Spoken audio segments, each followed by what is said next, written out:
2026 March 30 Siraj editorial. അസമിൽ വിദ്വേഷം തന്നെ ആയുധം. ലോകത്തെ ഏറ്റവും ഉത്കൃഷ്ടമായ ഭരണ സംവിധാനമായി വിശേഷിപ്പിക്കപ്പെടുന്നത് ജനാധിപത്യ വ്യവസ്ഥിതിയെയാണ്. കൃത്യമായ ഇടവേളകളിൽ നടക്കുന്ന തിരഞ്ഞെടുപ്പുകളിൽ ജനാഭിലാഷമാണ് പുലരുന്നതെന്ന അനുമാനത്തിന് പുറത്താണ് ഈ വിശേഷണം. സ്വേച്ഛാധിപത്യത്തെയും ഫ്യൂഡൽ വാഴ്ചയെയും ഫാസിസത്തെയും മതാന്ധതയെയും വർണ്ണവെറിയെയുമെല്ലാം ചെറുത്തു തോൽപ്പിക്കാനും എല്ലാത്തരം അതിക്രമങ്ങളെയും ഭരണവ്യവസ്ഥയിൽ നിന്ന് അകറ്റി നിർത്താനും തിരഞ്ഞെടുപ്പ് പ്രക്രിയ പൗരന്മാർക്ക് അവസരമൊരുക്കുന്നുവെന്നാണ് സിദ്ധാന്തം. എന്നാൽ യാഥാർത്ഥ്യം പലപ്പോഴും ഇങ്ങനെയായിരിക്കണമെന്നില്ല. യഥാർത്ഥ ജീവിത പ്രശ്നങ്ങൾ മറയ്ക്കാൻ പോന്ന ആയുധങ്ങൾ രാഷ്ട്രീയ പാർട്ടികൾ പുറത്തെടുക്കും. വർഗീയമായി വിഭജിച്ചും വംശീയ വികാരം ആളിക്കത്തിച്ചും തിരഞ്ഞെടുപ്പിന്റെ അജണ്ടയെയാകെ അട്ടിമറിക്കും. ഇவ்விധം സാധ്യമാകുന്ന ഭൂരിപക്ഷം ജനാധിപത്യപരമാണെന്ന് എങ്ങനെ പറയാനാകും? ഈ ചോദ്യം ഏറ്റവും ഉച്ചത്തിൽ ഉന്നയിക്കേണ്ട തിരഞ്ഞെടുപ്പ് പ്രചാരണമാണ് അസമിൽ നടക്കുന്നത്. അടുത്ത മാസം 9-നാണ് വോട്ടെടുപ്പ്. ഭരണകക്ഷിയായ ബിജെപിയും കോൺഗ്രസ് നയിക്കുന്ന പ്രതിപക്ഷ സഖ്യവുമാണ് ഇവിടെ ഏറ്റുമുട്ടുന്നത്. തരുൺ ഗൊഗോയിയുടെ മകൻ ഗൗരവ് ഗൊഗോയിയാണ് പ്രതിപക്ഷ പോരാട്ടത്തിന്റെ മുന്നിൽ നിൽക്കുന്നത്. ബിജെപിയാകട്ടെ മുഖ്യമന്ത്രി ഹിമന്ത് ബിശ്വ ശർമ്മയുടെ നേതൃത്വത്തിൽ ഭരണത്തുടർച്ച ഉറപ്പാണെന്ന ആത്മവിശ്വാസത്തിലാണ്. കുടിയേറ്റം, നുഴഞ്ഞുകയറ്റം, ഭൂമികൊള്ള തുടങ്ങിയ വിഷയങ്ങൾ വലിച്ചിട്ട് വിഭജന തന്ത്രങ്ങളുടെ വിളവെടുപ്പ് ഭൂമിയായി അസമിനെ മാറ്റുകയാണ് ഹിമന്ത ബിശ്വ ശർമ്മ ചെയ്യുന്നത്. മുസ്ലിങ്ങളോട് സാമ്യമുള്ള വ്യക്തിക്ക് നേരെ തോക്ക് ചൂണ്ടി നിൽക്കുന്ന തരത്തിൽ ഹിമന്ത ബിശ്വ ശർമ്മയെ ചിത്രീകരിച്ച വിവാദ വീഡിയോയുടെ അടിക്കുറിപ്പുകൾ നോക്കിയാൽ എന്താണ് അസമിൽ ബിജെപി മുന്നോട്ട് വയ്ക്കുന്ന രാഷ്ട്രീയമെന്ന് വ്യക്തമാകും. ബംഗ്ലാദേശികളോട് ഒരു ദയയുമില്ല, ഒരുത്തനെയും വെറുതെ വിടില്ല തുടങ്ങിയ ആക്രോശങ്ങളാണ് അടിക്കുറിപ്പായി വന്നത്. വൻ എതിർപ്പുയർന്നപ്പോൾ വീഡിയോ പിൻവലിച്ചെങ്കിലും ആ മനോഭാവത്തിൽ നിന്ന് ഭരണകക്ഷി പുറത്തു കടന്നിട്ടേയില്ല.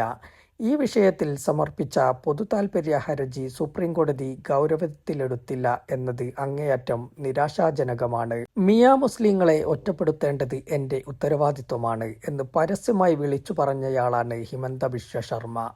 മുസ്ലിങ്ങളുടെ ഓട്ടോറിക്ഷയിൽ കയറിയാൽ 5-ന് പകരം 4 രൂപ കൊടുത്താൽ മതിയെന്ന് അദ്ദേഹം ഉപദേശിക്കുന്നു. കയ്യേറ്റം ആരോപിച്ച് മുസ്ലിങ്ങളെയും ദളിതരെയും കുടിയൊഴിപ്പിക്കൽ തീവ്രമായി തുടരുകയാണ് സംസ്ഥാനത്ത്. ഇതു സംബന്ധിച്ച് AIUDF നേതാവ് ബദറുദ്ദീൻ അജ്മൽ വിമർശമുന്നയിച്ചപ്പോൾ ഹിമന്ത നൽകിയ മറുപടി വിദ്വേഷ രാഷ്ട്രീയത്തിന്റെ പാരമ്യമാണ്. ഇത്തവണ കൈകളും തലയും കാലുകളും ഒടിഞ്ഞു. അടുത്തതായി ഞങ്ങൾ രാഷ്ട്രീയ നട്ടെല്ല് തകർക്കും. അത് ഗൗരവ് ഗൊഗോയി കോൺഗ്രസ് അധ്യക്ഷൻ ആയാലും ബദറുദ്ദീൻ അജ്മലായാലും അവർക്ക് അസമീസ് ജനതയെ നേരിടാൻ കഴിയില്ല. അവരുടെ ദിവസങ്ങൾ എണ്ണപ്പെട്ടു കഴിഞ്ഞു. 99% ഹിന്ദുക്കളും കോൺഗ്രസ് വിടാൻ ആഗ്രഹിക്കുന്നു. അത് ഒരു സമുദായത്തിന്റെ മാത്രം പാർട്ടിയാകുകയാണ് എന്ന് പറഞ്ഞതും ഹിമന്തയാണ്. അസമിലെ തിരഞ്ഞെടുപ്പ് പ്രചാരണത്തിൽ ഭരണകക്ഷി ഉയർത്തുന്ന പ്രധാന വിഷയമാണ് നിയമവിരുദ്ധ കുടിയേറ്റം. അസം പ്രക്ഷോഭത്തിനും തുടർന്ന് അസം അക്കോർഡ് ഒപ്പിടുന്നതിനും പിന്നിലെ പ്രധാന ഘടകമായിരുന്നു കുടിയേറ്റം. അസം കരാറിലെ വ്യവസ്ഥകൾ നടപ്പാക്കാൻ നടപടികൾ സ്വീകരിച്ചിട്ടുണ്ടെന്ന് സർക്കാർ വാദിക്കുന്നു.